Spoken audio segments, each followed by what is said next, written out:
Side Scrollers is brought to you by you. If you'd like to support the show, head over to patreon.com/sidescrollers. It's time for Side Scrollers on youtube.com.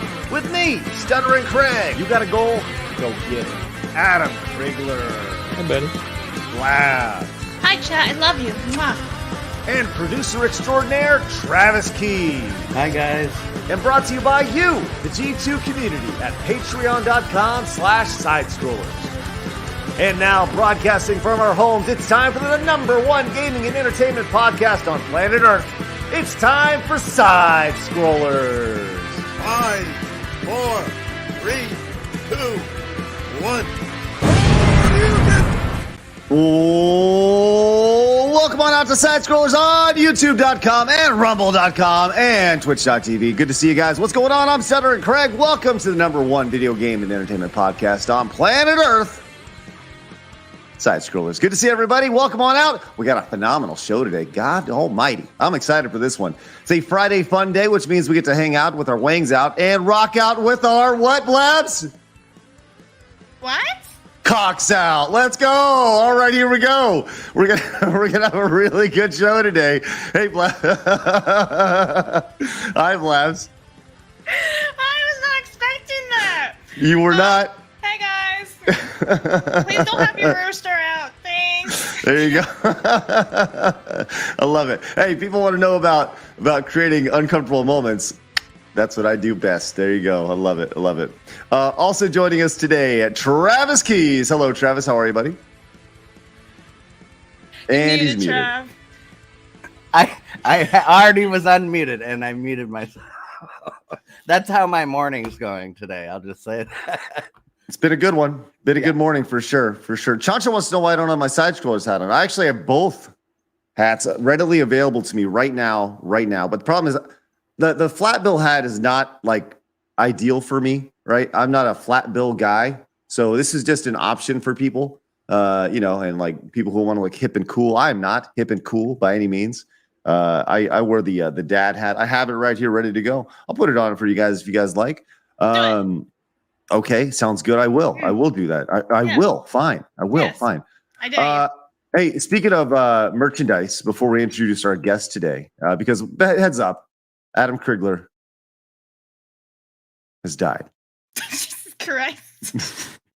No, Adam is sick today and will not be joining us. So can I get some RIPs for let's get some skulls in the chat. Those skull emotes, please, and thank you. Maybe a little gravestone one. That'd be great. He is sick. He is sick today. He will not be joining us, but we do have another guest today to fit our Adam quota. Let's go and introduce Adam from the Remember the Game podcast. How are you, buddy? What's going on, you guys? I saw already in the chat, no Adam, no peace. So I assume the reason I'm here today is to keep the peace. They were like, we need an Adam. None of the other Adams were available. Superior Adam. I'm here. I got you guys. No worries. I can do the Adam thing today. I'm excited. Nice to meet you guys. Thanks for having me. This is awesome. I feel like we've upgraded a little bit.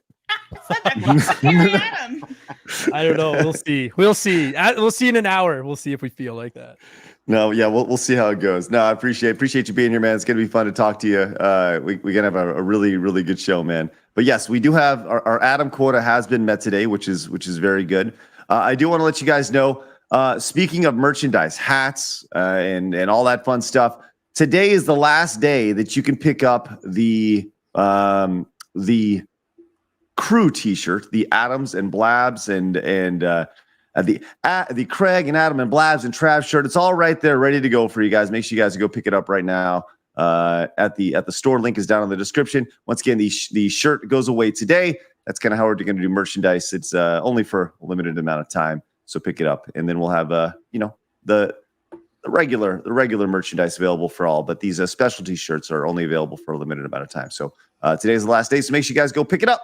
Last day to pick it up right now. Extra Zero came in with the $4.99 super chat, getting us started today. Thank you so much, Extra Zero. Greatly appreciate that. It says, how the hell does Mr. Freeze get a cold? It's a great question. I wonder if he does indeed have a cold. He probably does. He probably just like sits outside in the rain, just sits there collecting mushrooms. Maybe he gets hot.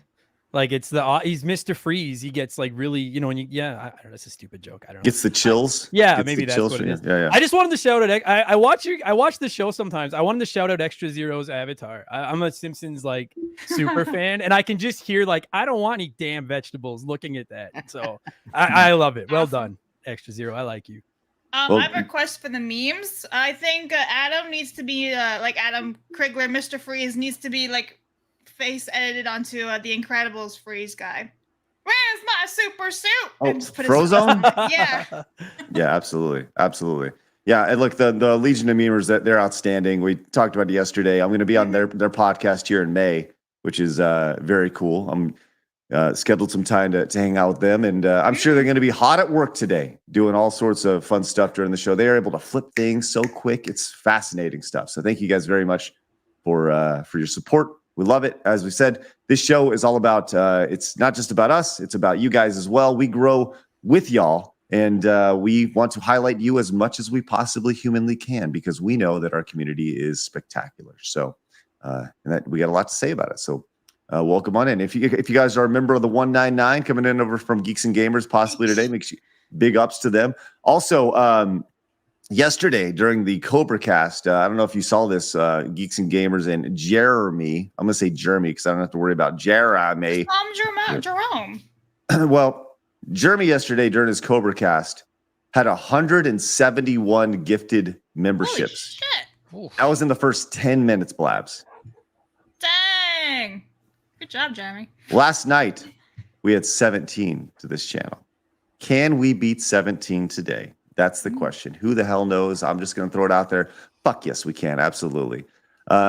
Blake came in and says, oh, yeah, stop it. Stop, Blake. I'll read it. How do you Go ahead. Hogwarts Avada? How do you Avada? I can't even do it. Avocado cadaver. How do you change? I don't get it. I don't know anything about Harry Potter. I don't get it. But well done, Blake.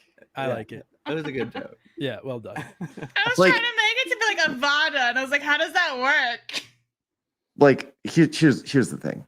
Here's what we're gonna do, right? Back at my old stomping grounds at Game Attack, we used to charge $8 for horrible puns. That's being implemented right now. Horrible as from here on out. If you want to come in and throw out trash bag jokes, Blake, it's $8 every time. All right, there it is. But let's read it like a. I'll tell you what, we have a stand-up comedian here. Yeah, Adam. I was just gonna say, if you're charging $8 per bad joke, man, I owe you a lot of money by the end of this fucking show. Holy cow, $8. Well, that's fair. How about you give us a good? I don't know. How about you read that as like a stand-up comedian? How would you do that? I wouldn't.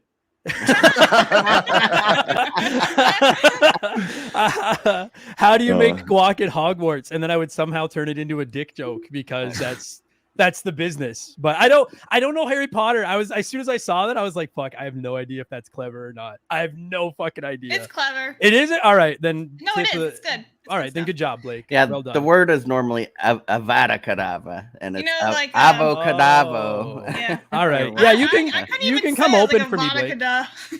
You can maybe I'll open for you. That's smarter than any joke I've ever fucking told. So it's gonna sound like in the audience. Get the hell out of here! That's my favorite. The guy at the end, he goes, "You suck."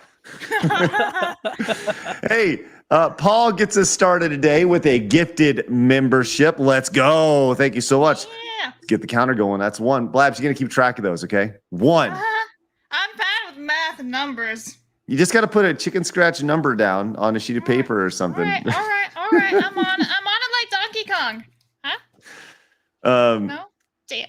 Oh God. All right. Oh, here comes Blake with $8. Here it is. Gets us started today. Says, go ahead, Adam. No. What? I feel like I'm like cheating on my job. Why does I got it. Someone got canceled for Izzles. I don't want to do listen. This. Man, you can only be canceled if you care to be canceled. Why does Snoop Dogg carry an umbrella? For drizzle.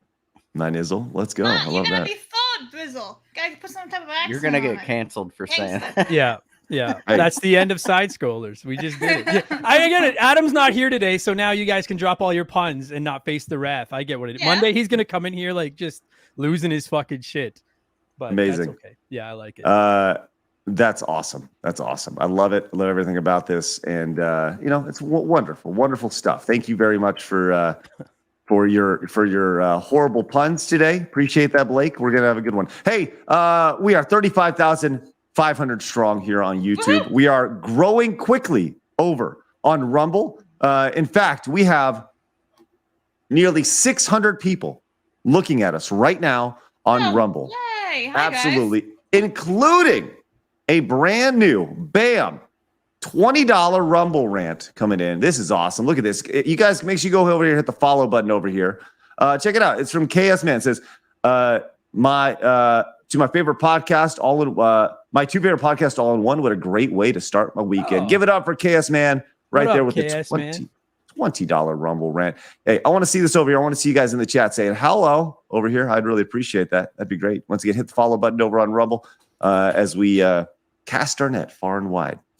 You can also find us on Spotify, iHeartRadio. You will be able to find us over on Geeks and Gamers on Wednesday. I want to keep promoting that, let you guys know.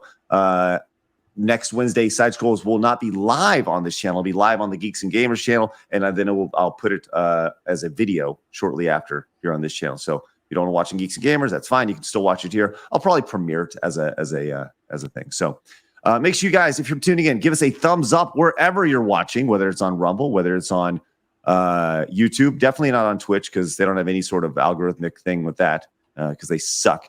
And let's see. Oh, big news.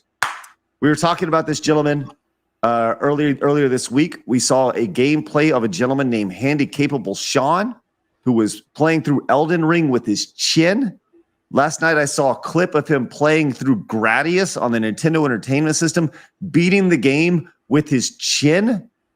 My God, what a freaking stud. And next Friday, we will have Handy Capable Sean on the program, which is going to be very, very Sick. cool. Looking forward to that. Yes. That guy is an inspiration, legitimately. 100%. He's awesome. That's sick. What a stud. So definitely looking forward to that. Big Sum comes in with the $4.99 super chat. Says, why did the hot dog win the race? Because he was the wiener. Brought to you by my 8-year-old. Let's go. I love this. Let's bring on all the jokes, all of them. Okay, sounds good. Okay, so that's what we're gonna do today. Now, listen, I read that Big Sum because you're wonderful, wonderful G2 popping in for the first time with a, with it. But we're gonna throw it at the $8 marker here because if you're gonna throw down all that bullshit 8-year-old stuff, all right, be really mean about it. No, I appreciate that. That's awesome. So yeah, if you guys want, we're gonna be talking comedy today because for those of you who don't know, Adam is a stand-up comedian and podcaster. So we're gonna get into that. I'm very fascinated by that lifestyle. So we're going to be talking about that in a little bit. And let's see if there's anything else. Oh, also one other thing.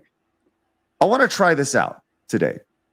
In addition to our post show being available on patreon.com/sidescrollers today, I'm going to try an attempt. I don't know if this is going to work, but I'm going to attempt to change this stream over to a members only stream when we go to our post show so we can continue the stream going on this channel for our members because we actually have more members on the channel than we do patrons. So we're going to try that out today. Just thought we'd give it a go and see how it goes because I know we got a lot of members showing up. So thought it'd be fun. Cool.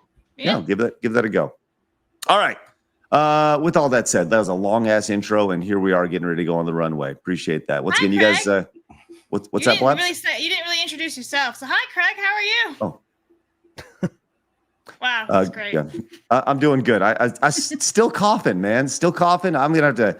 I've been hesitant to take any sort of decongestant because it's all NyQuil and stuff. Yeah, I don't want to knock me out, man. Yeah. Hey, can I just talk about something really quick before we get into the show? Before we get into the real stuff? No, No. Craig. Fine. No. Yeah. So anyway, no, go. Yeah, dude. Yeah. You're the player 1 slot on the screen. Yeah. You're in charge. I'm You have never the pause player 2. menu. This is exciting. It's exciting Leave, stuff. Adam. Not you, the other one. So let me say this. This weekend is a big weekend. I coach my daughter's youth soccer team. Okay. We play competitive soccer.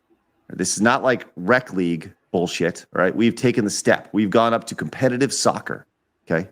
We play in youth girls, 10 and 11-year-old youth soccer. This is a big deal because we are at the top of our division. We have not lost. We've lost one game by 1 goal in 2 years, okay? And if we have 2 games this weekend, if we win these 2 games, we will finish at the top of our division and we will advance to the Premier League in our entire thing. So this is a very big deal. We have 2 games this weekend. We got to win them both. And if we do, we advance. It's a big deal. All the parents gearing up for this weekend. We're all ready to go. I just want to talk about it. If I can get some good luck from you, Blabs, in particular. Why? Definitely not I look Travis. bored right now. I'm trying to give you insights on my life, Blabs. All right? She don't care. A little bit of enthusiasm here. I'm just saying. I'll wish you good luck, Craig. And before the May the chat force comes be in with and my you, but you won't listeners, even know yeah, what I'm it player means. 2 now, motherfuckers. That's right. Blabs Now- been demoted. Get the hell out of here. That's ridiculous. I'll wish you good can't- luck. Before my listeners come into the chat and start dunking and tell you how much I hate soccer, I hate grown-up soccer. Kids soccer, good for them. So good luck. I hope your kids win. I just don't want them to call me out and be like, he hates soccer. Fuck him. So good luck.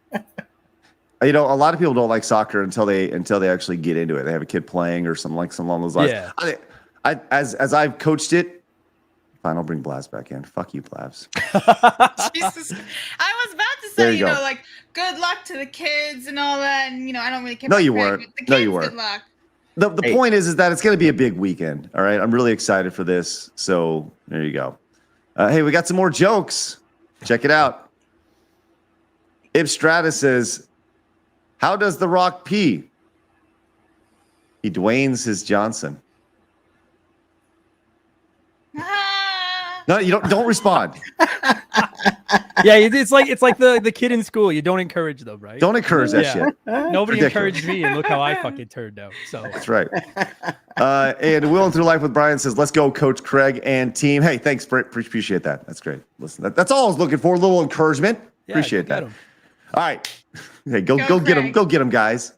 And Brian came in as a brand new patron over at patreon.com/sidescrolls. Brian, thank you very much. Greatly appreciate that. All right. Genuinely appreciate that.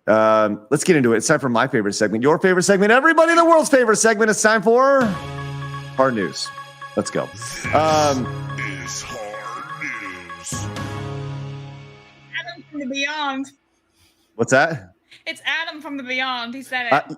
I actually thought it'd be really funny to take Adam's voice when he does Hard News and actually plug it into that, just because he's not here today. And then just keep doing it without him when he's here. Yeah. Yep. All right. So we're just going to do a little bit of video game news today. I only have one story I want to talk about before we get into the comedy stuff. But the Mario movie has obviously been a hot topic the past week for us. We've been talking about it consistently. It broke all sorts of records, beat Frozen 2 and all that fun stuff. But it is also set to be the highest grossing video game film ever made, which is I don't think it didn't really take a genius to figure out that this was going to happen. But it's confirmation, going to be overtaking Detective Pikachu and the Warcraft movie in just over a week, by the way. I was gonna say, what's 2? Clearly Pikachu, yeah.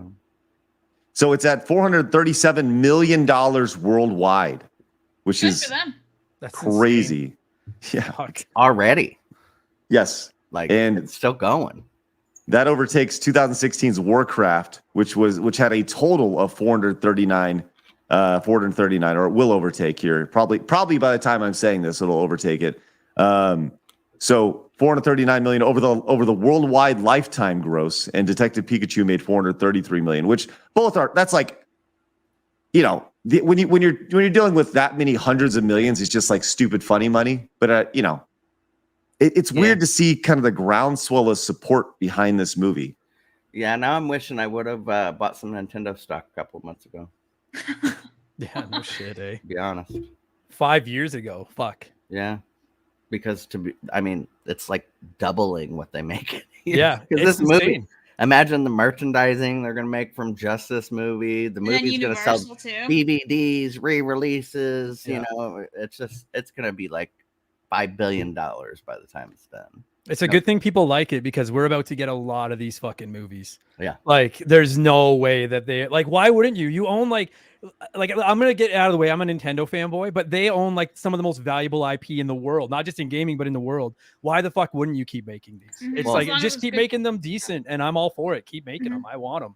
And they've kept hold of their stuff for a very long time to make sure that when they did it right. yeah. You know what I mean? So Yeah. they're being smart about it. You know? Yep. Yeah, Well, we you know, joke the Yakuza owns Nintendo because like you fucking look at a Nintendo logo the wrong way and goons show up at your house. They are as protective as anyone on the planet, but it's Mario Prince money, man. Why wouldn't you protect it? I get it. No, 100%. It's the amount of protection attached to Nintendo. You can tell they put a tremendous amount of care into what they do, and they're almost to the point to where it's like borderline difficult to work with. And I would say most people who have worked with that company have felt that they are difficult to work with, but it comes down to them protecting and loving their IPs and their creations. I'll be very interested to see, and this is kind of a morbid thought, but I'll be very interested to see what happens when Miyamoto dies, and these because he's in his 70s now, right? And he looks young and spry and stuff, but he's getting up there, you know.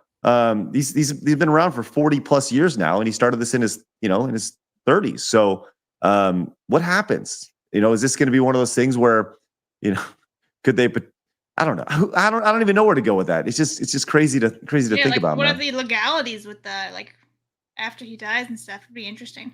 Oh, Nintendo owns everything. I mean, there's no legalities attached to it. Nothing. He doesn't have any say about anything. I mean, he has say, but he's not. You know, Well, he like- makes his like, what salary. if, He like, gets bonuses. Like, what if he has like some type of say or something, and when he dies, somebody else gets some say, like his son or whoever. I don't really know anything about his family. Yeah, I don't know.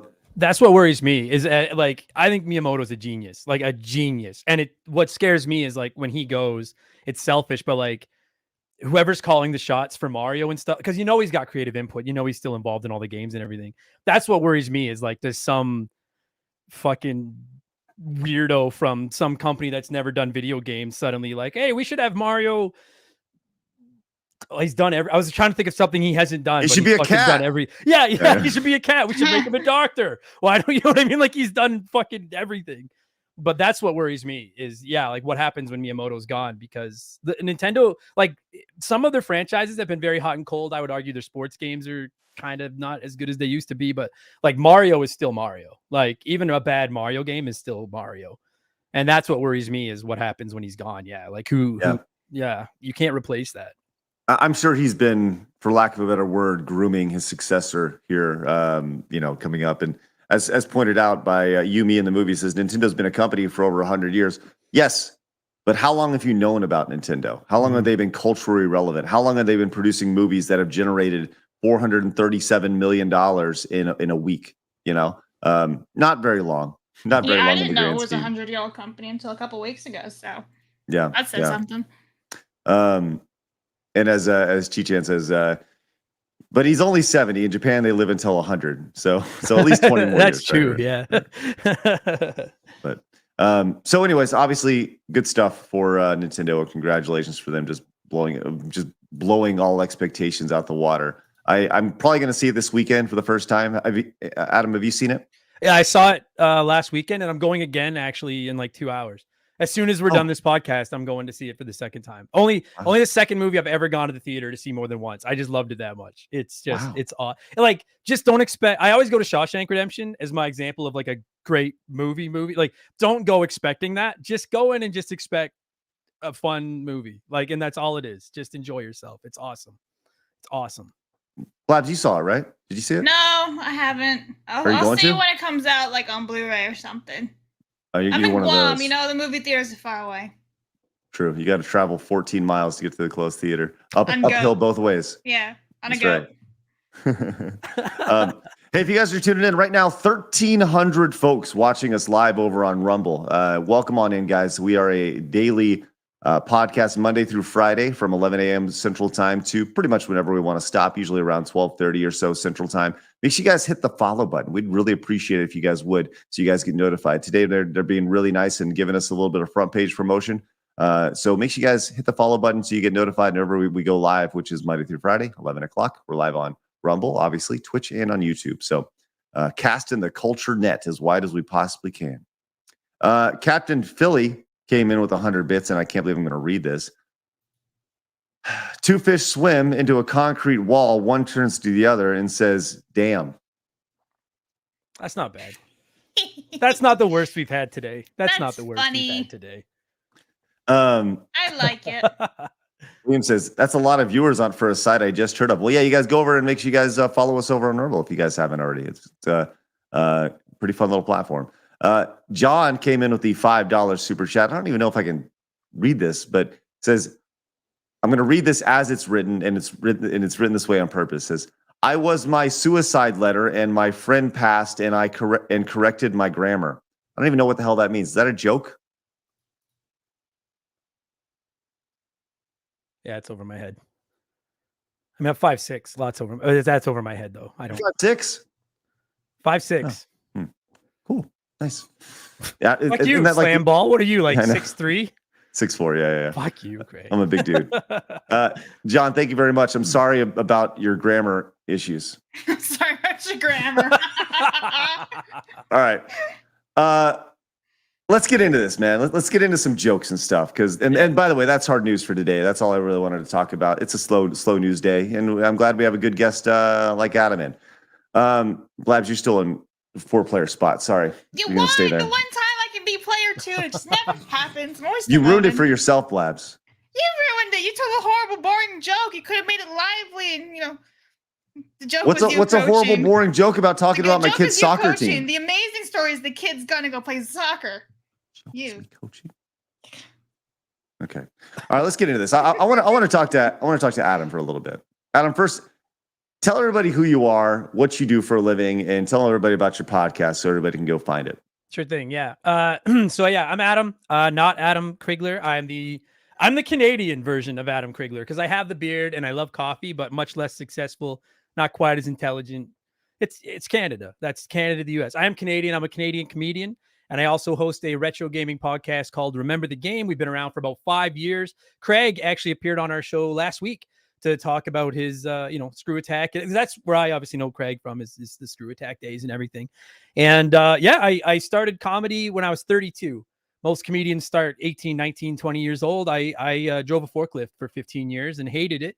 And one day just decided to try stand up. And then 10 months later, I walked out of my job to try to be a comedian.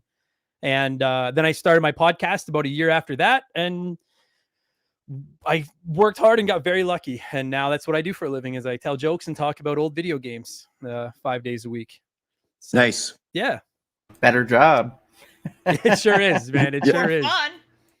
Yeah. Was it a good decision?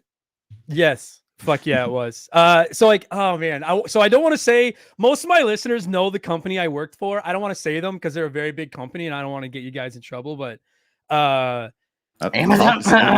Go ahead. All right. Fuck them then. Uline. Fuck you. I'm sure most of you know Uline. Most of you probably got those fucking catalogs in your goddamn mail every fucking 3 minutes. Yeah. I worked there. They're like a shipping supply company. And I was just a forklift driver there. And I'm not dunking on all you forklift drivers. It was fun. It was a good job, but I just didn't like it. They have a very you work for us. Like you love us. We're the company and you bow down. And I was like, no, I fucking work here until I go home. And I fucking bitch about you guys. I hate you guys.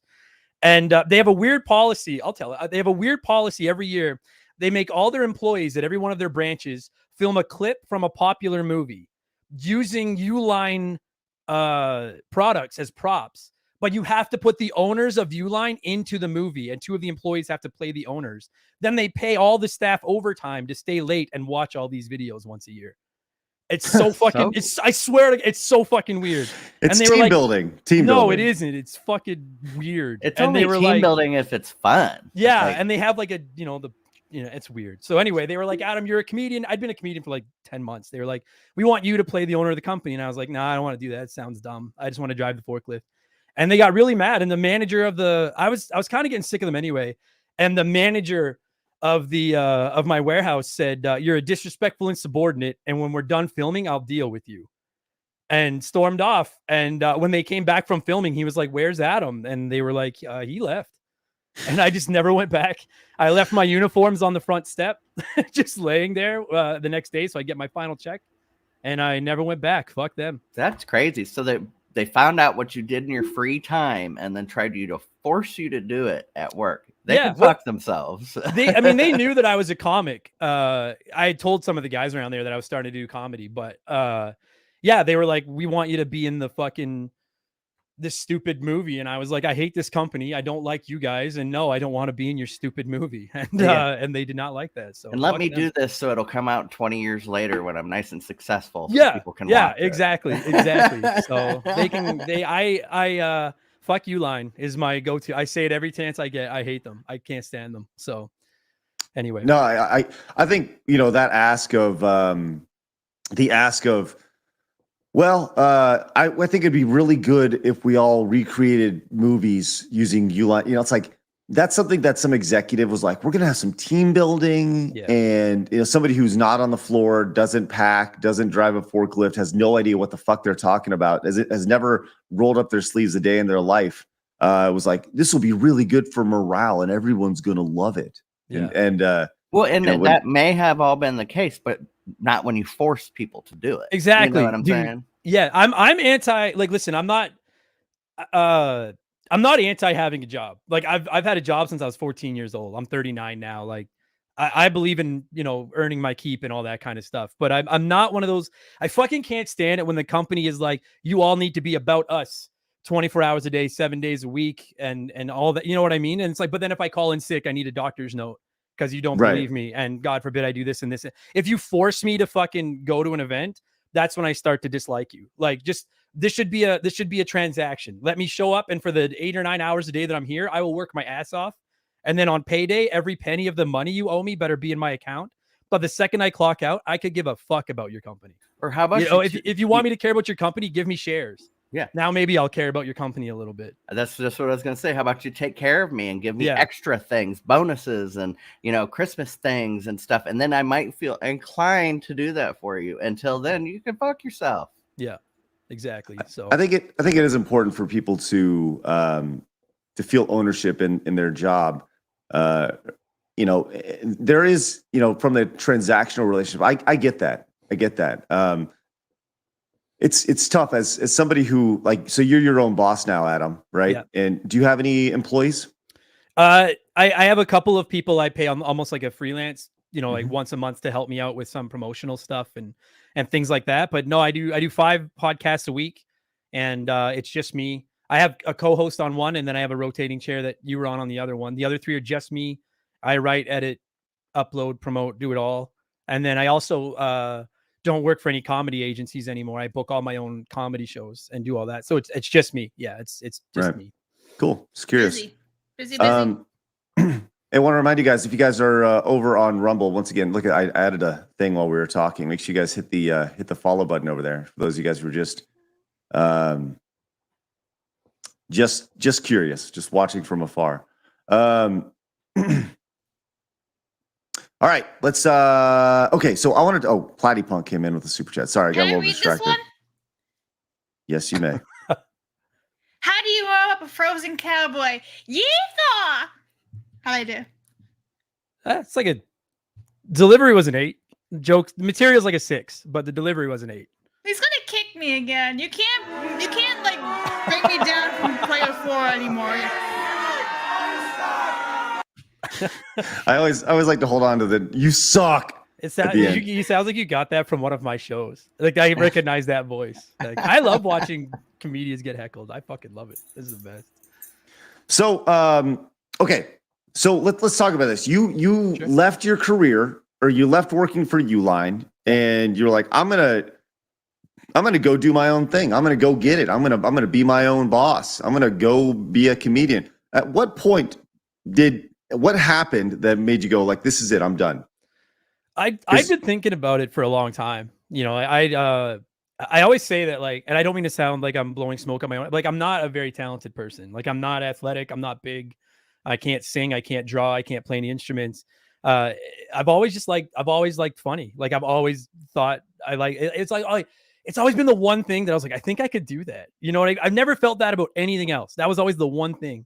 And I was 32 years old, and I guess entering like a midlife crisis where I was like, I have a long-term relationship. We have a house. And I was like, I just don't want to drive this forklift for the rest of my life. I got to find something else. And I don't have, and like, I barely graduated high school. Like, what else am I going to do? Like, I'm going to be a laborer, and there's nothing wrong with labor. If you were, there's nothing wrong with that. But I was like, I don't want to do this forever. So I went down and did an open mic one time. And my friends will say otherwise, but I bombed. I fucking bombed on that open mic. But it was like the biggest rush of my life. And so I was like, I'm going to go back and do that again. And I just started going to open mics. And then it got to the point, my hours at Uline were 5 a.m. to 3 p.m.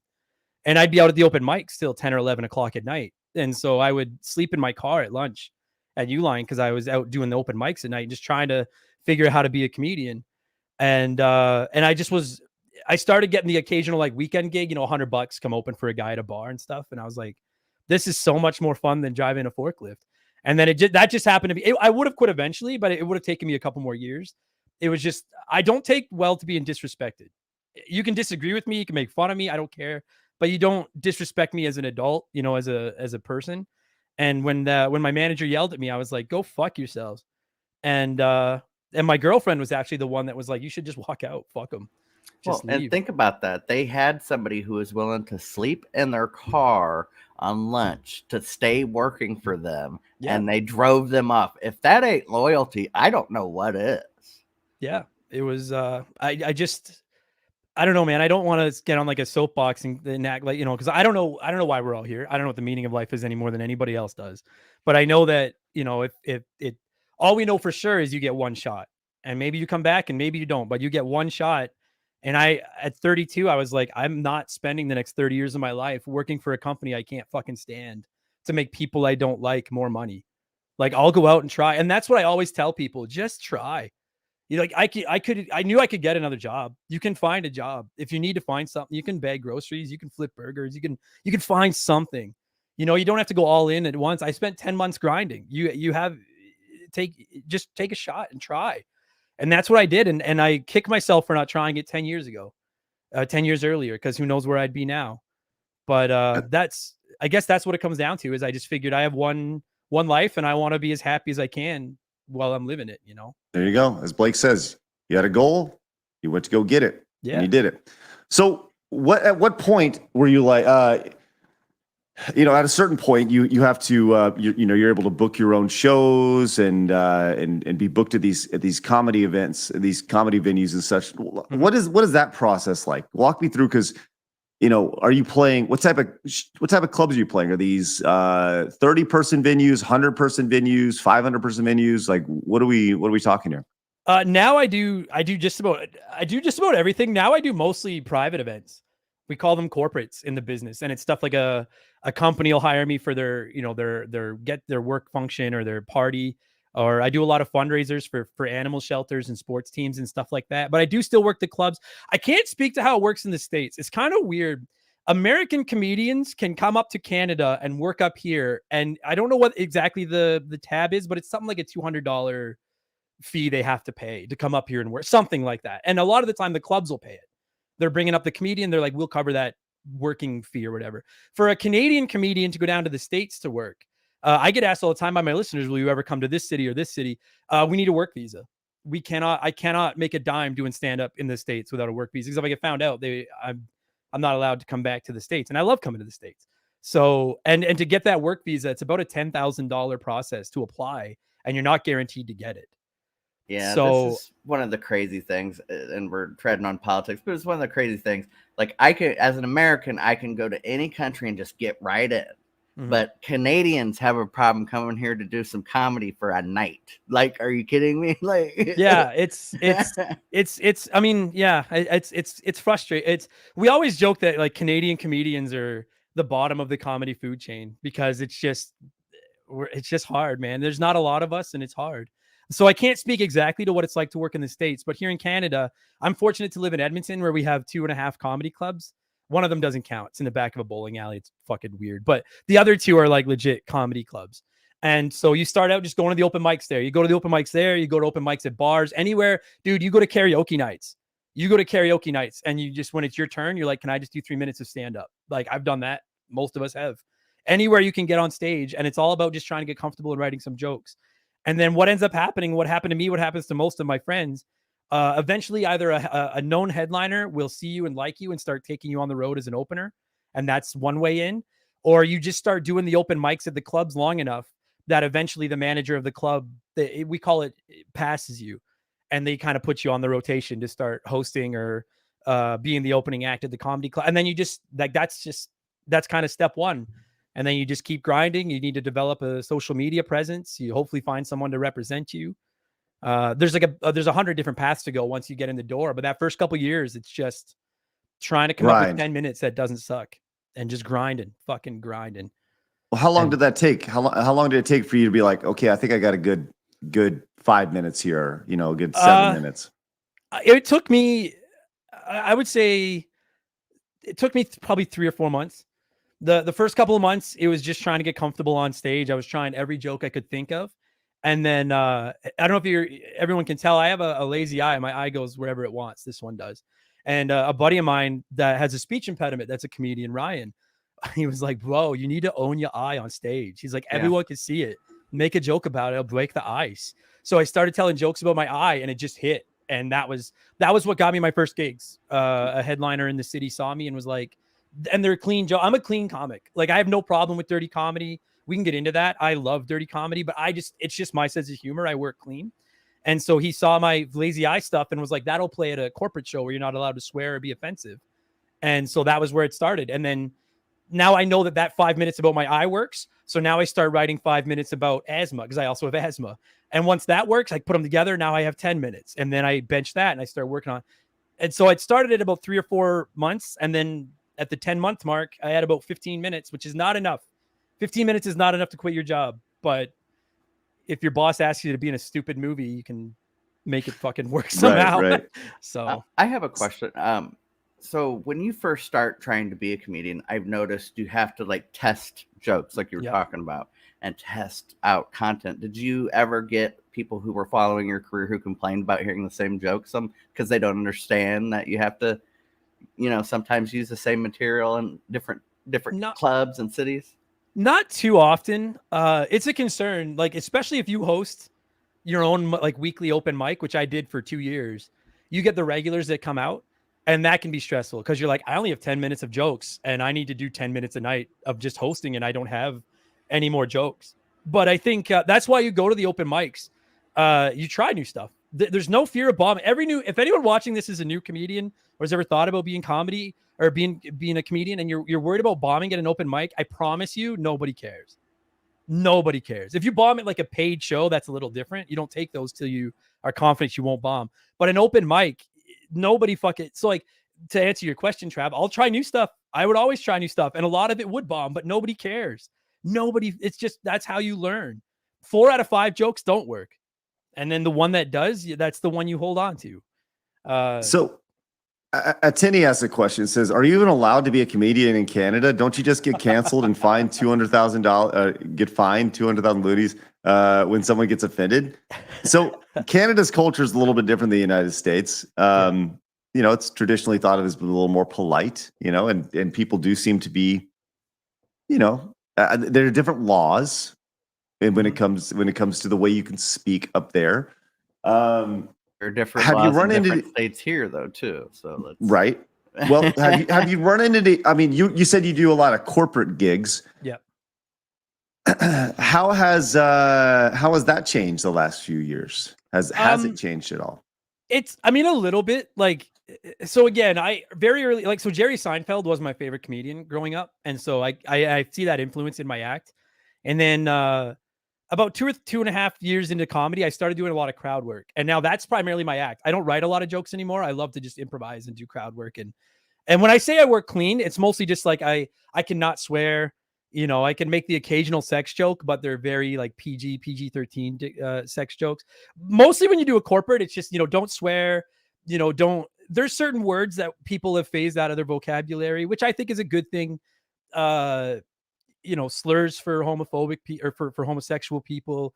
I'll just like the word retard. Everybody used to say that. Nobody says, you know, you don't say that in a joking sense anymore. And I'm fine with that. I don't say that word anymore. It hasn't really affected my act because I don't really say a lot of those types of words anyways. But yeah, it's become a tightrope, man. It's getting, I love comics that push the envelope. One of the best comedians in Canada is Sean LeComber, and he's from here in Edmonton. And he will take the most insane topic that you shouldn't be able to write a joke about and come up with a brilliant joke. And I'm truly a believer that any topic on the planet can be funny if you do it properly. I truly in my heart believe, doesn't matter. You can name anything. You can find a way to write a joke about it. And our job is to find ways to say things that society either can't say or won't say or whatever. But it is getting harder. And I don't know if you guys have ever seen it. There was a big story here a few years ago.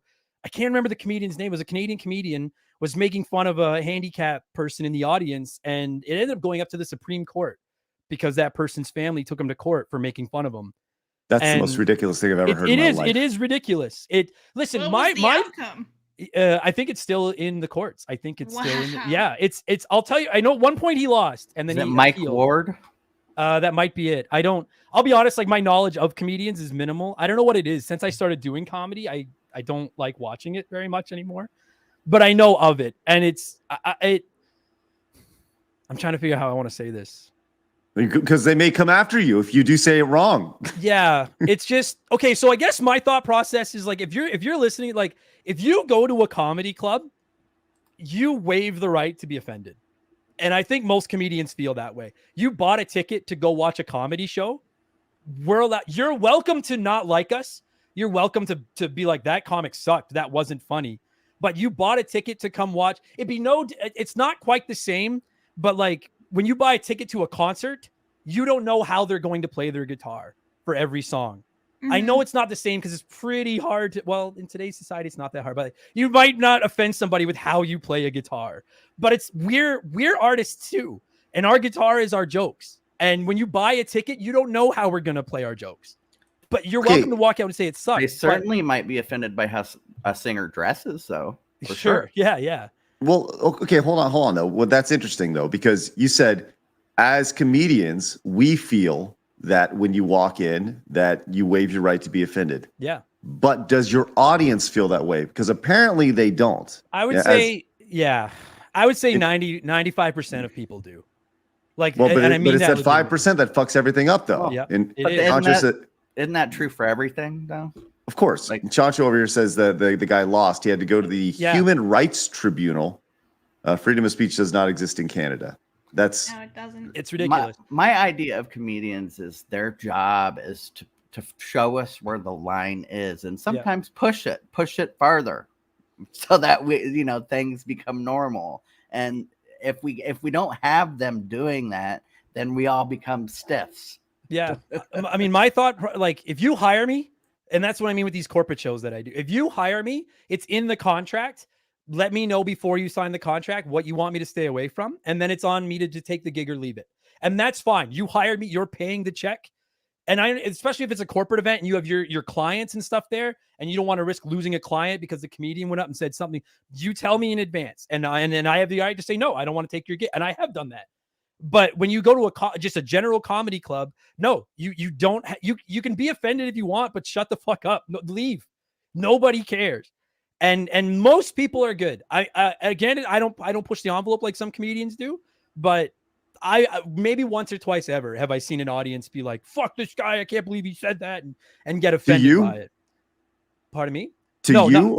I've had one person try to fight me once, and it was at an open mic, and he was heckling everybody. And I finally just told him to shut the fuck up. And then he said, let's step outside, G. He was like, let's step outside, G. And I said, put your helmet on and I'll meet you out there. And he stormed out. And then he came back in and wanted to fight me, but all the comics kept us up, which is good because he would have fucking destroyed me. But that's the only time. I've never had anyone come after me or anything. But I've seen it. And yeah, I guarantee you, any comedian that's watching this feels the same way, dude. if you go to a comedy club and get offended, we don't care. Aren't those Shut the the fuck up. people who are going to pay to go to something because they want to be offended, though? I'm sure. Like, there's a certain They want percentage to of be our a victim, yeah. right. Yeah. There's a certain percentage of our population, especially here in America, who just want to be offended, and they search things out to be offended. And it's kind of like internet culture. Part of it is, and they search things out to be offended, and that's their goal, is to go be offended and bitch about it because they're unhappy people and they like being unhappy. Their happiness is being unhappy. Right. It's sad, Right. but you're right. It's true. It's fucked up. So have you you said you've kind of had confrontation when it comes to, you know, this one heckler guy. What is, obviously in a corporate situation, you don't do a whole lot of there's probably not a whole lot of heckling. It's just a bunch of folks in business suits having a drink, and you're probably the background noise, I would imagine, for a lot of that stuff. Or is it more of a attentive audience? They're actually pretty good, because I won't get into numbers, but they pay a lot of money. That's why I do. They pay very well. Like I like that. I don't work clubs very often at all anymore. And if any of my friends or any of the club managers that I work with are watching this, I might fuck myself here, but like, clubs pay terrible. Clubs haven't raised their pay in like 20 years. Like, clubs, like an average club, if I go and MC a night at a comedy club, I make $75 a show. That's interesting. Do comedians get tips at all? I mean, I've gotten like half a dozen, but not really. Maybe- That's why a lot of comedians sell merch. T-shirts, like that's your tips. You sell T-shirts or whatever after the show, and you keep it. And if you're a big name headliner, dude, you can make bank at the clubs. I'm not a big name headliner, Right? But like these corporate companies, they pay like healthy 4-figure fees for a 45-minute comedy show. And if their stipulation is that I just can't swear, I'm like, okay. And they know, like, when I get hired, they know I'm going to make fun of them. Like, that is my act, is I'll go in and I'll be like, so what does your company do? And then who's the boss? And I'll make fun of the boss, and I'll just do it in a lighthearted way. And I've never been heckled at a corporate, really. I see that differently. I see that as the very few chances that that group of people who work together all the time get to relax and have fun. So they're going to be more outgoing and happy that you're there. You know? Totally. What I mean? Yeah. And that's why I usually look for the boss, because I need to keep a majority of those people happy. If it's a 200-person company function, who's the one person that they can all get on board with me making fun of? It's the boss. Right. And even if the boss doesn't like it, the other 199 employees did, I'll get my check. Like, I've never had a dispute getting paid out of a corporate show. And I always go after the bosses, because I know that's the sweet spot. So For sure. We got a few jokes coming in and questions from various folks, from super chats, direct donations. Guys, if you're watching over on Rumble, thank you very much for tuning in, finding us. Hit the follow button. We are a gaming and entertainment podcast. We have 1,700 folks watching us right now over on Rumble. So hit the follow button. We'd love to see you guys every day. I'm Craig. That's Travis below me, Blabs, and Adam is hanging out over here. Adam's our guest today. He's a comedian from Canada, which is not just it's not an oxymoron. It actually do exist, which is great.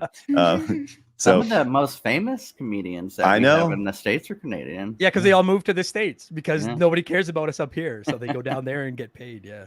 Yeah, a lot of the late night people and a lot of the main headliners from the late 90s, early aughts. Yep. You know which comedian I like from Canada? What's his name? That guy in Murdoch Mysteries. He goes around all over Canada and like learns about people's towns and stuff. There's a show about it too. I can't remember his name. Do you know it, Adam? No, I know who you're talking about too, though. I could picture him in my head. I can't remember his name. I think it starts with a J or a D. Well, I'll tell you this. Anyway, this starts with an S. Stark came in and said, "My friends are shocked to find out I'm a bad electrician." That's not my brother's an electrician, so actually I like that one. That's shocked, you see. Bear in Mind has a question for you. He says, "Hey, Adam, I just moved to the Dallas area last year from a small town in Arkansas. Any advice for a guy looking to get into comedy, podcasting, etc.?" The number one piece of advice I always tell people is start. And I know it sounds stupid, but like, everyone waits for the right moment and be like, I'll do it next. I'll do it in 2 months. Like, no, fucking write 5 minutes of original material. Do not fucking steal. Do not Google jokes. People do that.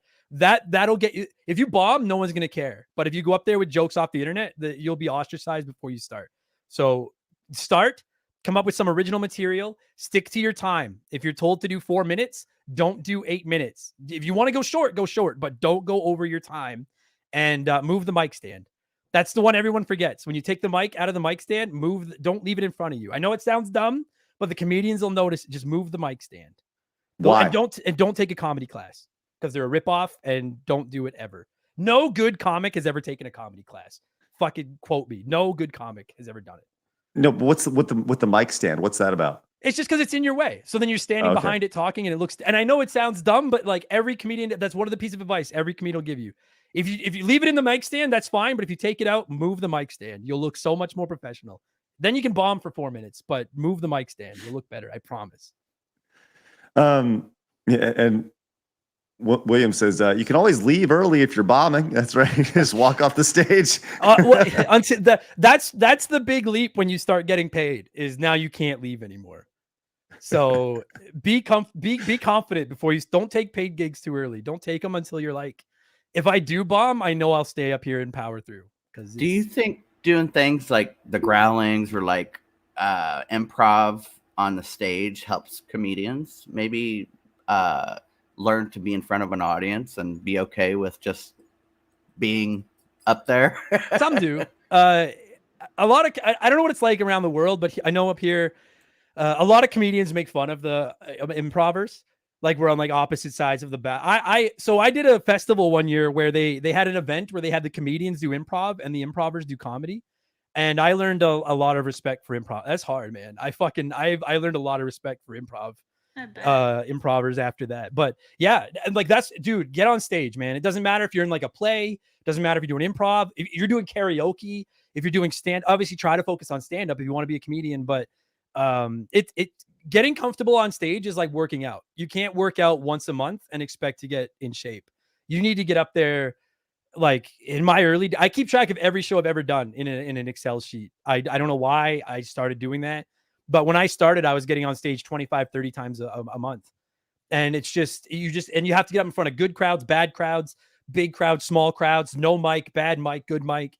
You need everything. It's the only way. It's like working out. You just got to do it over and over. It takes so long and you never get I'm still not fully comfortable up there, but you never get there. Is it one of them things as a comedian, would you suggest comedians do different types of things like to flex your muscles? You know what I mean? Different types of shows or things? A little bit. I mean, yeah, but don't give up a spot to do stand up. Right. To do that. If you've got an off night and you can go do some improv and just get some more stage time, yeah. But like if you're really serious about being a comedian, you need that fucking stage time. And when your first few years, you're lucky to get a spot longer than 5 minutes. Right. And so you know how hard it is to get good 5 minutes at a time? Like you got to fucking get up there as much as possible. So there's nothing wrong with doing that stuff, but don't give up a comedy spot to do that, if that makes sense. Paul Hadouken came in and gifted a membership to the channel, as well as Chancho. That's awesome. That puts us at how many blabs? 3. All right, nice. Got the Guamanian 3 right there. That's good. I like that. It's good. Not here. Here. That's I love it. I've always done that. What do you mean? What do you do? Well, in America, generally you're taught this way. I've never. No, that's weird. That's wrestling. That's the Dudley Boys. I'm a wrestling fan. This looks like the freaking Hunger Games stuff. You know. You're right. It does. German Perez picked up a brand new hat. Thank you so much. Appreciate that. This one right here. Love that. Extra Zero says, my wife and I go to a lot of comedy shows. Comedy clubs are the last bastion of free speech. Corolla did a segment called Jokes I Can't Tell in LA. I love Corolla, by the way. He's right, though. That is, I agree with that. Comedy clubs are it's the one place. And that's why, like, to me, that's what a comedy club is. That's why I say you waive the right to be offended. You walk in there, dude, put your phone away, have a couple of beers, order some nachos, and just spend 90 minutes forgetting about life. Like, don't worry about being offended.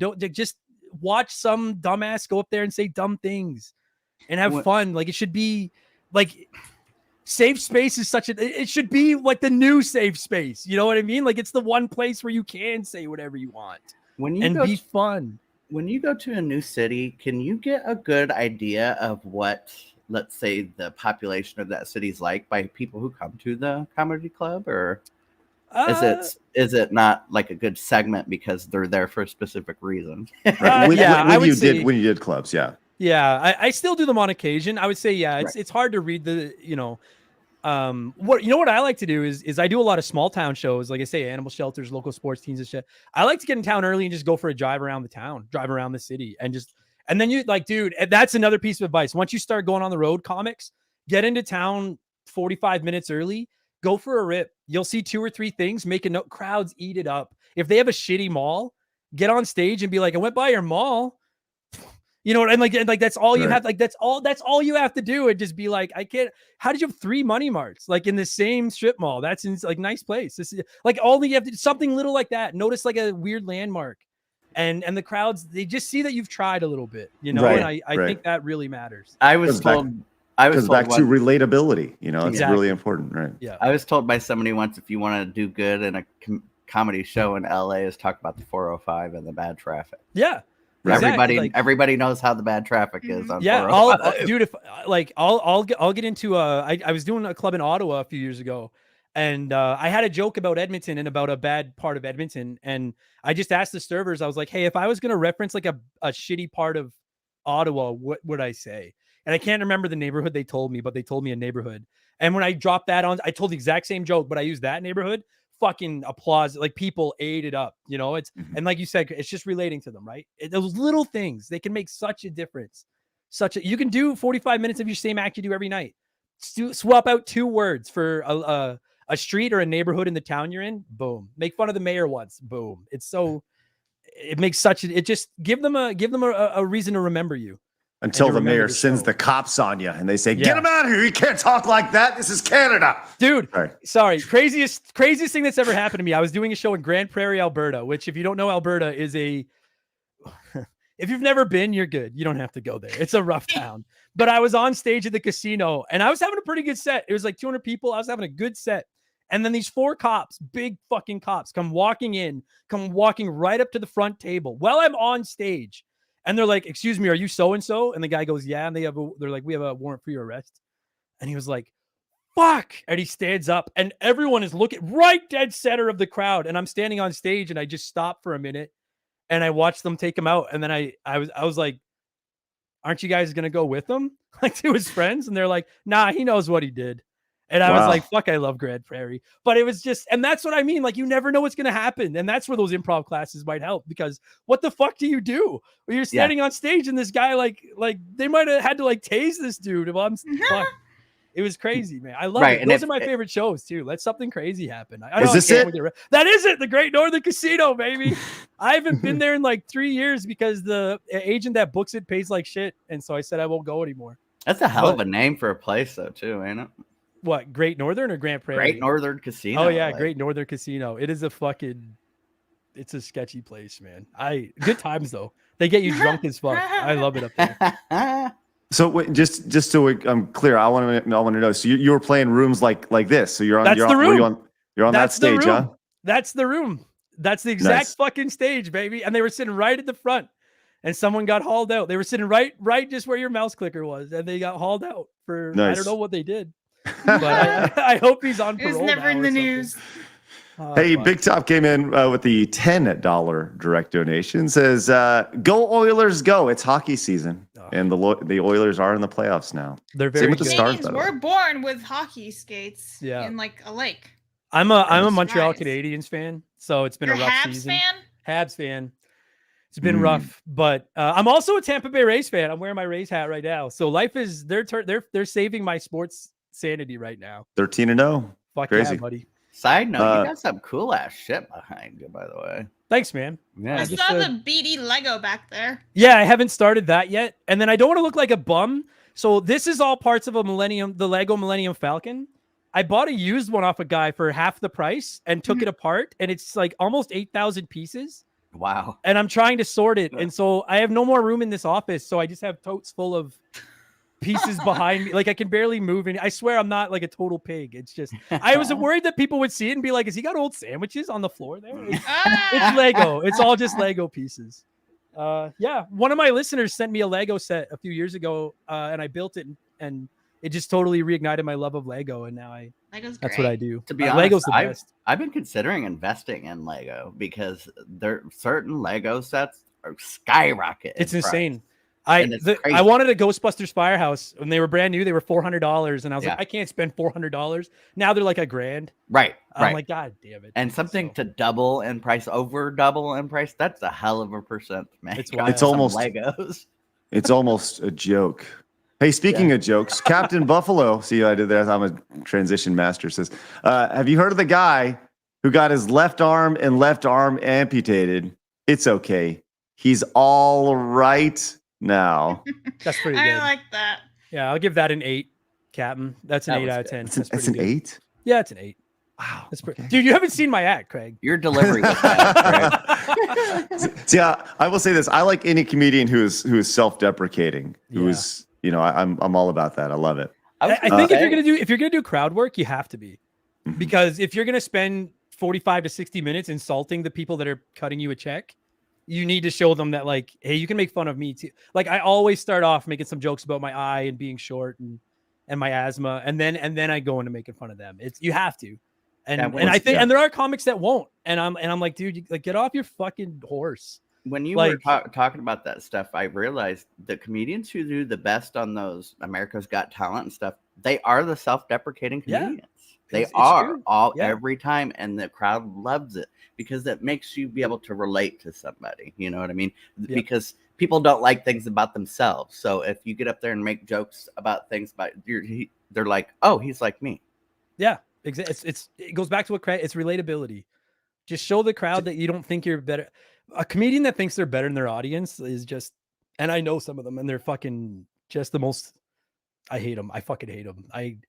That's part of the Right. reason I went rogue and started booking my own stuff. I wanted to talk to Adam about a little bit about music. There's just some of the worst people I've ever met in my life are stand-up comedians. It is such a vicious business. Man, It's that's insane. crazy to hear. Yeah, So, some of the biggest assholes are also the funniest. I love it's it. true. Yeah. Bear in Mind says, yeah, I tell stories about things I've experienced, and I'm pretty good at and riffing and crowd work. I'm really nervous and excited. Well, bear in mind, Okay. go get it, man. Go get Yeah. it.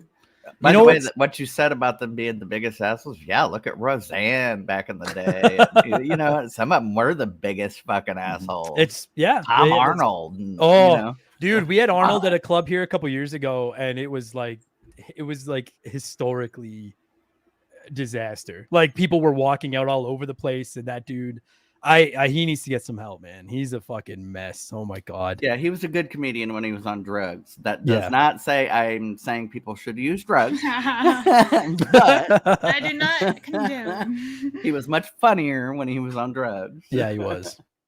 Tyler is giving us his wife's favorite joke. He says, I'll just put it on there. If April showers bring Mayflowers, what do Mayflowers bring? Pilgrims. I get that. That's too Going from smart. Blabs. Yeah, that's way too smart. too smart. Way Yeah, 4 out of 10, Frosty. Well, maybe this one is more dumb. Jay says, why did the Little Mermaid wear seashells? Because B shells were too small and D shells were too big. That was great. I like one- that. That's not bad. I want to say, I don't remember who it was that was asking for advice. The person that, like, don't tell any of these. Don't fucking don't tell any Yeah. of these fucking jokes. You'll get booed. So, oh my god, I love it. Yeah, Did you it's say funny. boobed or boo? Because that kind of works with the last joke. Yeah, you're right. It's funny that certain kind of jokes won't work in a comedy club, but they just won't. The format of them, unless you're like a genius. Yeah, I mean, some of them, like, there are comedians that like do puns and crush it.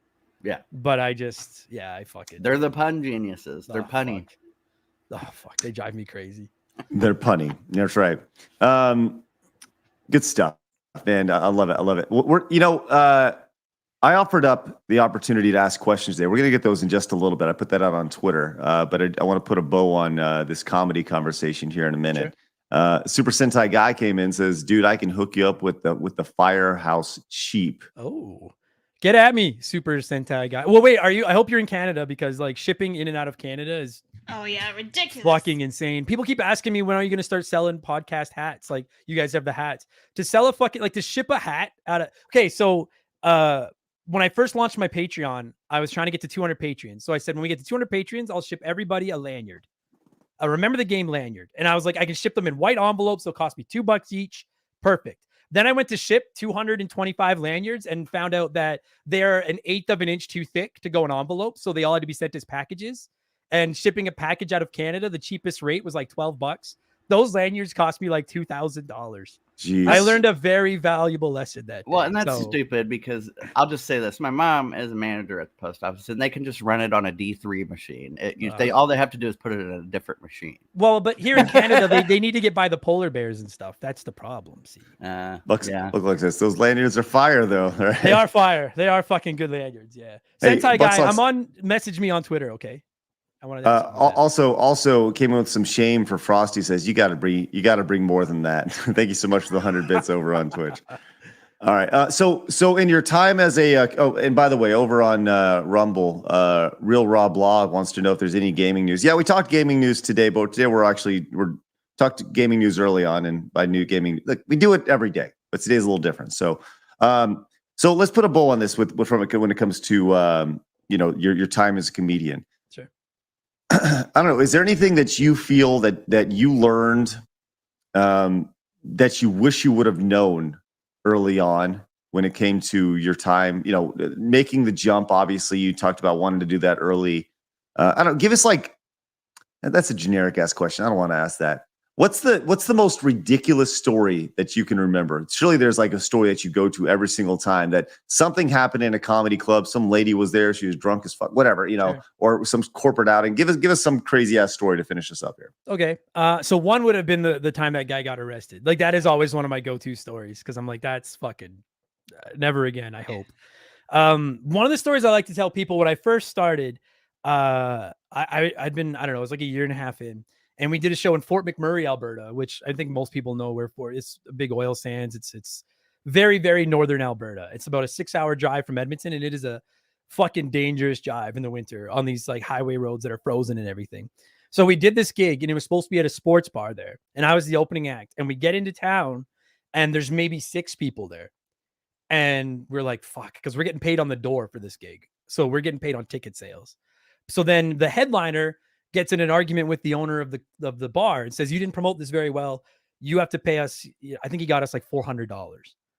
And the guy was like, all right, I'll give you the $400. So we did the show for 6 people. Then we get up to start the show. The microphone is held together with hockey tape, like to the base of the cord, and it's coming out, and it's like, so finally we just put the mic aside and we just yelled for the whole show. We just yelled. Nice. Then the headliner goes to get paid, and the guy says, I just have to go to the bank. And then he doesn't come back, and we're sitting there 6 hours from home. It's like 9 p.m. and we're driving home that night because we can't afford a hotel room. And the staff is like, we don't know where this guy is. So finally they open the pool tables, the buck hunter machines, everything. They get together they paid us in a paper sack full of like $300 worth of loonies and toonies. I was just going to say, the fact that they didn't have cash in the back at a business is a bad sign. So then we're driving home. We almost went into the ditch half a dozen times because it's this fucking sketch drive. We're driving home. We're taking turns because we're both falling asleep. And while we're driving in the dark, because we can't turn the lights on because then we can't see, we're trying to count out all these loonies and toonies to see how much money we made. And then I think I made $60 for that show. And imagine if you'd have got pulled over, a cop would have thought they just robbed the fucking car wash and shit they just or robbed something. like one of those like pinball machines or something. So that's one of the stories I like to go to, just to give people an idea of like, that's, I feel very lucky to do what I do for a living now. And I'm not rich. By no means am I rich, but I have food on the table and my rent is paid and all that. But and you ain't driving a forklift. Exactly. And I'm like, I'm like, motherfucker, like I've had comedians that tell me that like the reason Adam was able to quit his job when he didn't, because he has a rich girlfriend. Because my girlfriend's successful and she works. My girlfriend and I have been together for 15 years. We were together long before I ever started stand-up. And yeah, she is rich. And yeah, that was a big part of the reason I was able to take that leap. No question about it. But I tell people like, motherfucker, I paid my dues. I slept in my fucking car. I've done drives that are the sketchiest drives you've ever seen, where I get home at like 6 a.m. And after paying for gas, I've lost $20 on a gig. Like my dues are fucking paid. What people don't realize is when somebody's rich, it's because they know how to stay that way. Damn and it's right. not giving away money. So Yeah. I doubt that she would have been with him had he been using her for her money, because she would know better. Well, if you do like, so just, I love, this is my favorite story. we met at the first non-retail job I ever had. I was like 23, I think. And they ended up deciding that our relationship was a conflict of interest because I was a supervisor in the warehouse and she was in HR. And they said, you guys are going to like, this has to end or one of you has to leave. And I quit in like a day because I loved her. I was like, she's awesome. I don't need this fucking job. I'll find another job. And then about a year after that, I had a new job and she wanted to start her career over and get a new gig. And I told her, like, I'm making enough. I think I can cover us. Take your shot. Go for it. And she did. And now she's so fucking successful and she's so smart and she works so hard. And so when that day came where I got in the fight with my supervisor at Uline, it was, we both knew it. She was like, well, I can cover us. Take your shot. And so when people talk about how I have a rich girlfriend, Sorry. Yeah, no, it's true though. I was looking for awe. Hold on. There we go. I'll take that one. Yeah, I love it. It's just it's like my favorite story. I'm like, she bought this stock, man, when it was worth nothing, and it took 15 years for it to start to go up, and she just never moved off it. If you don't mind me asking, what stock was it? Me. Me. Oh, yeah. I thought you meant that's how she made her money. Me, sir. Me. He's the stock. I'm the stock. I got confused for a moment. She's I owe everything. Travis. I owe everything I have to Shay, to my girlfriend. And so yeah, I do have a rich girlfriend, and she made it all possible, and I'll never not thank her for it. She changed. You say stock, my mind immediately goes. I get it. This is Travis. It's a metaphor, Trav. It's a metaphor. You can invest in me, Trav. Message me after the show. I'll sell you some fucking stock. Okay. All right. So with that said, we're gonna. I'll tell you, we have the questions. I'll hold on to those questions for next week. We have a lot of questions from the chat, and I appreciate that. I'll drop the thread in the chats so they can go and comment on it. Yeah, sounds good. And we'll use that next week. But I want to get to some of the memes that the Legion of Memers have done throughout the day, because those are always fun to take a look at. Some including you, Adam. Congratulations. You've already been immortalized. After this, we are going to move over to our post show over at Patreon and on YouTube for members. I'm going to try to do that. If it doesn't work, members, sorry, I'm trying. All right, I'm going to try it today and see how it goes, because you guys have been great. So let's go check out some of these memes from the day. Here we are. This one is from, obviously, Superman here.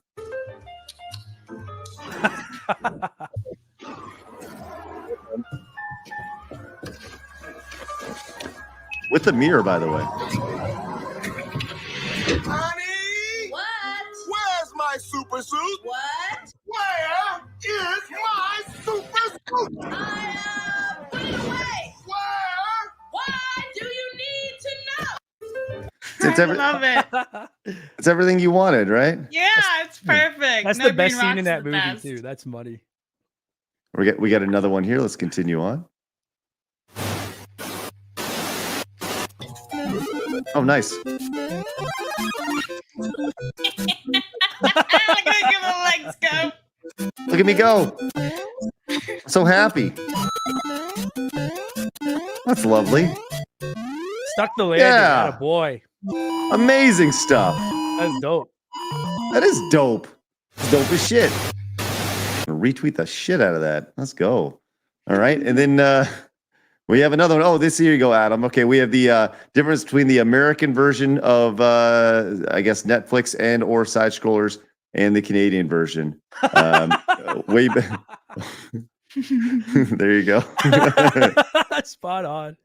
Love it. And then we have this final one from Jeremy Wormy. It is, Adam. Okay, there's Mark. Mark. Yes. So Adam plus Mark the Cyborg equals Adam. Crack the code. There you go. Nice. Oh, it's rad. Love it. Well, thank you guys very much for your support. Those memes today, they're always so much fun to check out. Appreciate your hard work. There's one more meme. I'm dropping it right now. Oh, we got one more. Okay. Nodding says that's a new side scrollers intro. Maybe not. Let me get this over here. And we'll take a look at this last one here. I have not seen this yet, so let's see what we got. That. Man, they're coming in. No. I'm also dropping Adam's links in the chat, so you guys everybody watching should drop him a follow on Twitter and check out his website. Thanks, of buddy. course. There we go. I have an American. I have a Canadian. Canadian Adam. That's outstanding. I like that one. Boom. That's awesome. Hey, Glonkin came in as a brand new patron. That's awesome. Thank you so much, Glonkin. All right, we have one more meme. You guys are killing it today. Thank you guys very much. Amazing stuff. This is like the best thing we ever did. Was that say, okay, yeah, sure. The world needs critical coffee. So a guy I used to work with started a coffee company. I'm sure the only place anyone will actually roast the coffee will be the reviews. That's That's not bad. it's a great Adam face. Like that's Adam Krigler comedy face right there. I love it. Very good. Good stuff, guys. All right. Once again, our Canadian Adam, please tell everybody where they can find you and ever about your podcast itself, where they can find information about your shows, if you're going to do any public and all that stuff. Fire away. Sure thing. Yeah, guys. So again, my podcast is Remember the Game, and it's just the tagline is every week a buddy of mine and I sit down and geek out about games we played back in the day. We don't do research. There's no history lessons. I just talk about old video games, and I say it kind of as a joke, but it is like statistically true. We are the #1 gaming podcast in Canada. There's almost 250 episodes over there now, and I'd really appreciate it if you just gave us a shot. Check this out. You can find me on Twitter and Instagram at @memberthegame, not remember because someone already has it. At @memberthegame. I would plug my personal Twitter, but it got hacked a month ago, and I still haven't got it back. I've been trying to get it back for a month, and I still can't get it. So just go to the @memberthegame ones, and you can find my comedy at abcomedy.net. I don't do a lot of clubs, but June 30th, I am doing a one-night show in Ottawa, and it's 3 days before our 5th anniversary of the podcast. So it's gonna be a fucking banger. I'll be staying there all night, drinking with everybody and having a good time. So, yeah, I think that probably covers most of it. I think that's Love it. Well, we have the #1 podcast in Canada, and soon the number one gaming and entertainment podcast on planet Earth. Combining forces, which is wonderful. So, hey, Chaos Man came in with the $5 Rumble rant. Thank you so much. Cheers, Adam. Cheers. Cheers to you, friend. All right, Travis, you got anything before we head out of here? Just follow me on Twitter. There you go. Blabs, you got anything before we get out of here? Yeah, I'm playing Call of Duty tonight with the guys at 7 p.m. Eastern. I'm probably going to dual stream it on Kick and Twitch, so follow me there, and I'll drop the links in the chats. Tinks! Okay, we are going to be making our way over to Patreon in just a second, so make sure you guys become a patron. Or if you are over here on YouTube, we're going to attempt to try to change the show over to a members-only show right now. I don't know if I can do that. I think I just have to click save. So, if you're not a member, you can consider becoming a member right now. It's a great way to support the show. If you want to support the show, you can also gift memberships to the channel. We are at 3 today, which is great. So thank you guys very much for that. Really appreciate that. Head on over to patreon.com. Of course, make sure you guys are here next week when we have Handicapable Sean on next Friday. It should be really, really good. And of course, go to Remember the Game podcast and find him on his website and everywhere else. And Link is in the chat. there you go. So let's get out of here. But remember, guys, I want you guys to have an awesome weekend. Remember, people are going to try to keep you down. Don't let them. You guys got a goal. Go get it. We'll see you guys on Monday for the next episode of Side Scrollers. Fuck yeah. Twitch, it's time to say goodbye. Twitch, goodbye. Fatality! There you go. Get the hell out of here. Let's try this on Rumble. Rumble, before you guys leave, hit the follow button. Would really appreciate it. Thank you very much, Rumble, for the little bit of promotion and pump today. We were at 341 followers over on Rumble. Let's see if we can get to 350. If 9 of you guys would hit that, I'd really appreciate that. Thank you guys very much. Rumble, goodbye. Fatality! Nailed it. Thank you. And let's try to move this over. Let's see how this works. See how this works going to the members only show right now. This could screw things up really good, but we'll find out. Let's see. And we just did it over on YouTube. We'll see. There we go. Members only mode. Okay. Oh, maybe that's the chat. I don't know. Apparently we're still live. I don't know.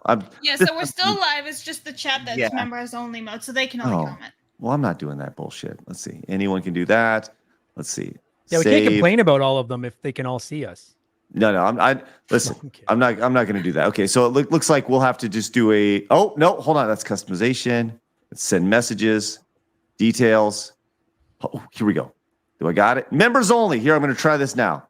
Just like the jacket.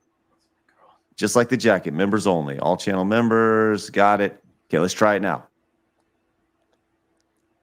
There we go.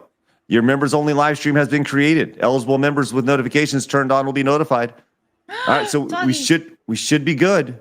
We're going to try it. And then I'll flip this back to public in just a second. So we're still live over there. Yeah. Sorry. No, that's okay. Sorry. It's Cool. She's our CEO. This is Molly. This is my podcast CEO. She's the most popular person on my show is Molly. Oh. Nice, of course, of course. She's been sitting here pawing at my foot the whole time. It's all right, buddy. Sit down. No, sweet. You know, hey, I don't want to bring it down, Blabs, Trav. But Lucy, the puppy dog next door, died yesterday. Oh, No. Yeah. What happened? Well, she was not in a good situation. Remember, I came in and I found her, and she was, and her health just kind of went over the last 3 weeks, and she, her owner like saw it happening, and so she actually called to have her euthanized yesterday because she was in a really bad Yeah, spot. if she's in pain, don't. Right. That's just what I was gonna say. I'm glad that her owner got time with her before. Yeah. She did. Because it would have been sad had she passed while they were gone. You know what I mean? Well, And then not only the dog wouldn't have been able to see them, but they wouldn't have had that closure. right. And to kind of extend that even further, so I think it actually kind of affected everybody in the neighborhood because everyone helped the puppo out the last few weeks, right? But she called for somebody to come over and kind of take care of the dog, and that was supposed to be at 2:00, but Lucy passed at 1:30 because she was so stubborn. She wanted to do it her own way. So, That's too bad. How old was Lucy? 14. Yeah, she was very So, old. Yeah, she'd been around for a long time. What happened was, Had Adam, a I don't know, long life, though. very long life, right? And the long and short of it was she had something happened overnight one night. She was totally fine one day, and then the next day her equilibrium was off and stuff. And yes, 2 days ago when I saw her, I went over and I felt good because I had a chance to like give her a good like a good petting before she left. But her head was like all the way to the side, like it was just totally bent, and she couldn't. It's usually straight up, but it was so sad. It's so sad to see puppos. Like I would say the thing about animals in general is that they don't live the same length as humans, and it sucks because you have these little puppy dogs and.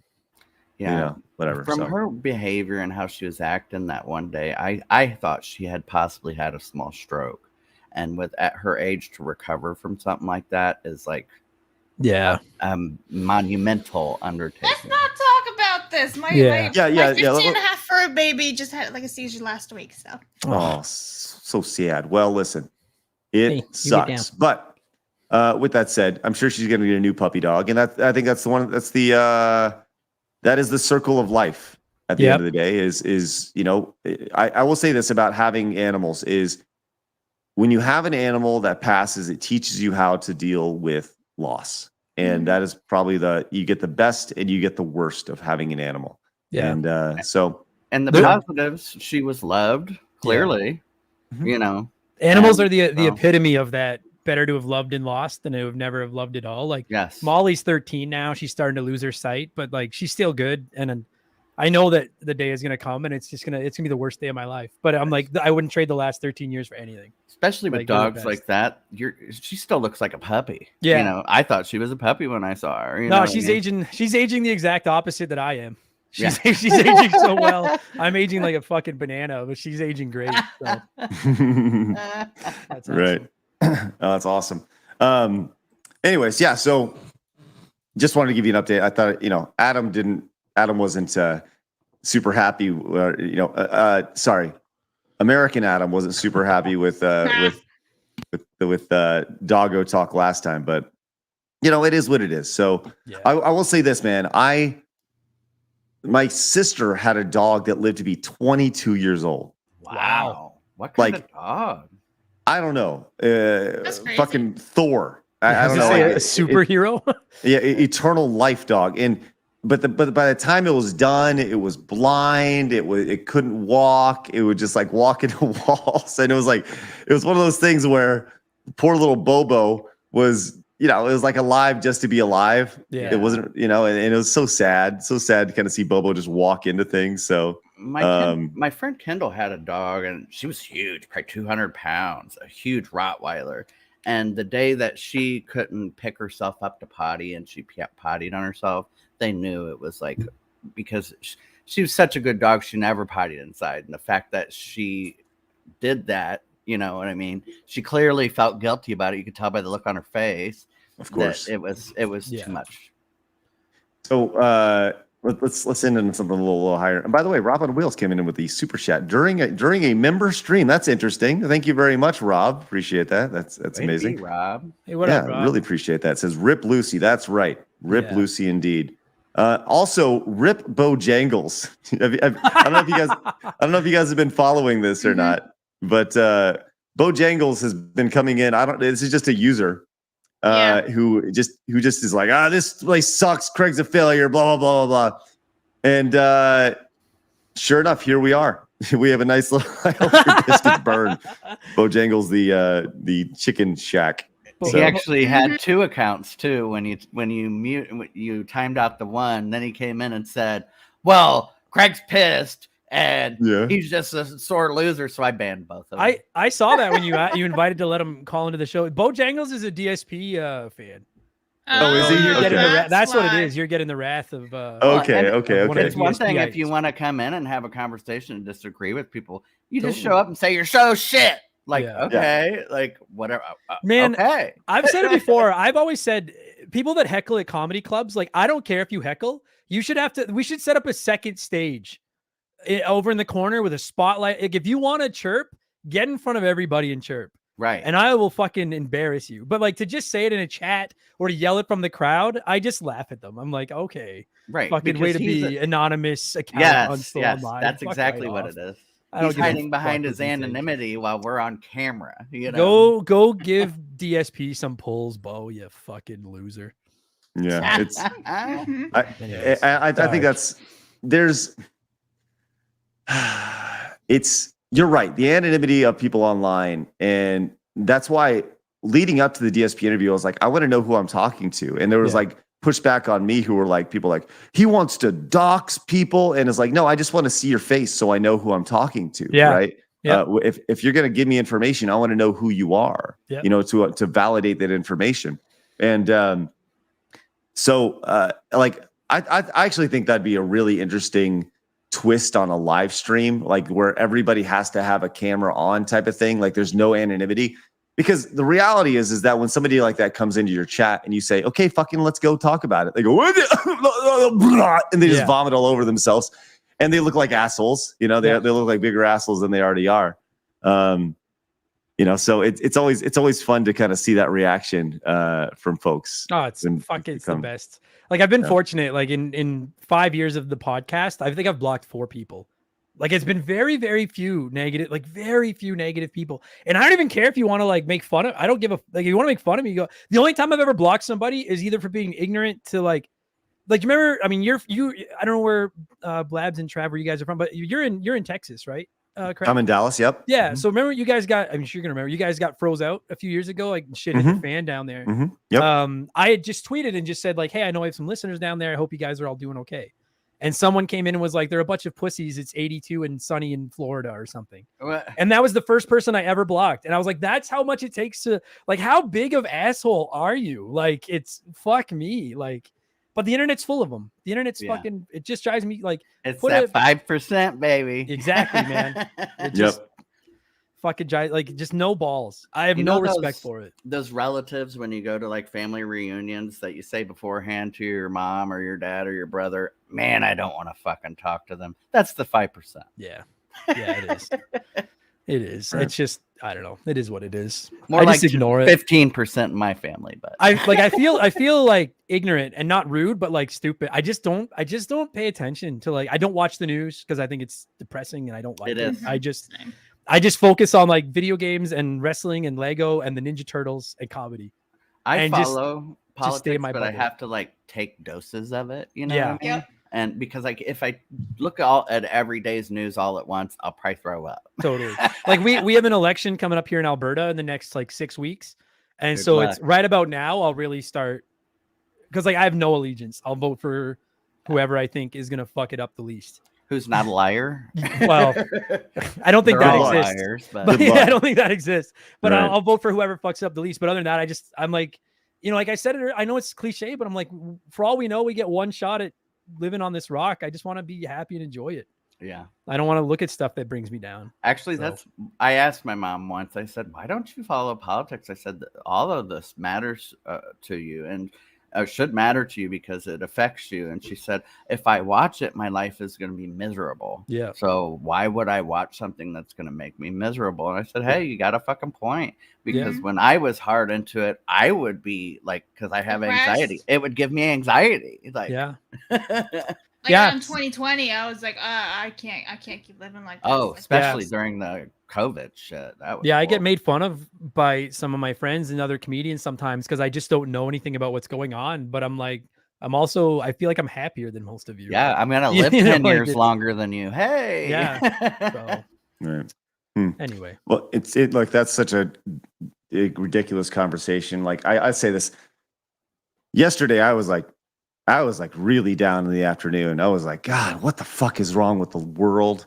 You know, we got this happening and this out. Like, I don't even know what the hell's happening. And it all stems from like time on social media. Yep. You know, like just scroll and you say, oh God, what the fuck?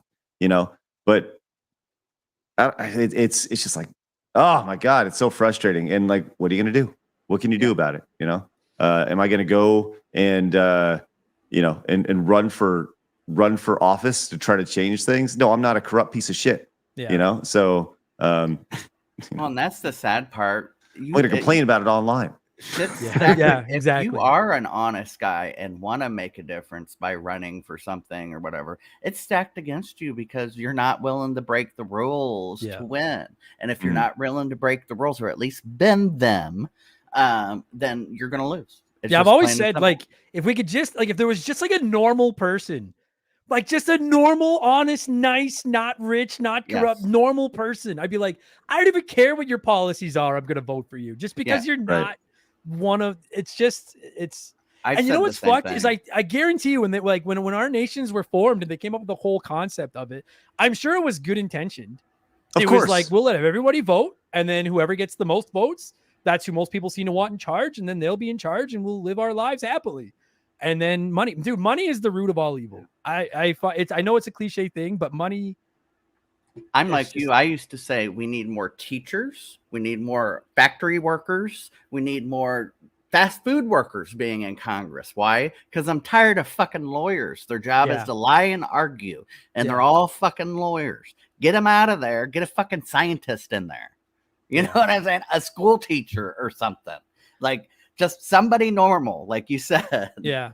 So it's, Well- Job you're- isn't to lie daily. like, Listen, you're the right. thing is, we can't even figure out what normal is anymore. True. No. Let we alone can't. or how No. to fucking vote them in. That's the thing about it. True. Like, you know, They're like not normal. so. Anyway, it's There is no crazy, normal. but yeah.